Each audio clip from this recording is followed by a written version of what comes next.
দিনই দল তাবলিগ করার পরে জি দেখি তাবলিগ হক না বর্তমান যে পাঁচ পাঁচালি তাবলিগ হ্যাঁ। সহিহ তাবলিগ এটা রসুলের সাথে মিলাই কোরআনের সাথে মিলাই দেখি এটা সঠিক না।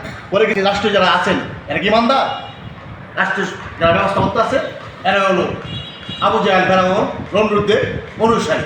আর আবু জাহেল ফেরাউনদের বিধান দিয়া রাষ্ট্রসভা চালাচ্ছে, এদেরকে দিয়া না মানুষের মনে রাষ্ট্র তো চালাইছে বর্তমানে বিএনপি সরকারে চালাইছে বিএনপি সরকার কি আল্লাহ চালায়? যে আল্লাহ চালায়? তারা কি আবু জাহেলের উত্তরসূরি নাকি? আবু জাহেল ফেরাউনের তারা রাষ্ট্র চালায় না এখন কি বিএনপি যে দেশ চালাইতেছে এটা কি ফেরাউনের অনুসারী?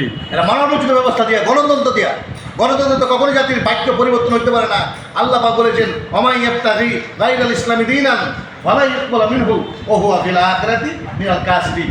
ইসলাম ব্যতীত অন্য কোনো পথ মতাদর্শ মানুষের কোনো তৈরি আইন বিধান যদি কোনো ব্যক্তি মেনে নেয় তার অবস্থা ইসলামে না, ইসলামের বাইরে গায়রাল ইসলামি দীনান ওয়ালা ইউকবালু মিনহু।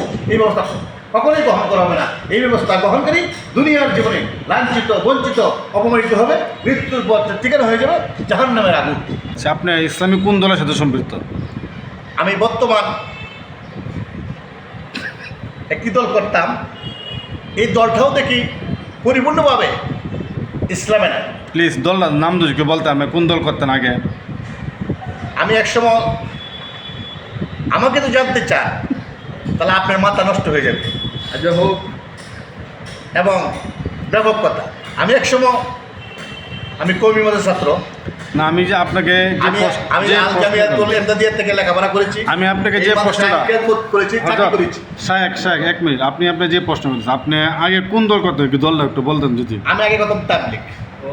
তাবলিগ তো কোনো রাজনীতি ইসলামিক রাজনীতি দল না, তাবলিগ দিনই দল। তাবলিগ করার পরে জি দেখি তাবলিগ হক না, বর্তমান যে পাঁচ পাঁচালি তাবলিগ সহিহ তাবলিগ এটা রসুলের সাথে মিলাই কোরআনের সাথে মিলাই দেখি এটা সঠিক না। পরে কিছু বর্তমানে যে 4000 ফিরে গেছে বলি কইছি দেখি ফিরালি তো কুফরি। কোরআন দেখি সূরা তওবা 1 নম্বর আয়াত খ্রিস্টাব্দ হলো কুফরি তন্ত্র।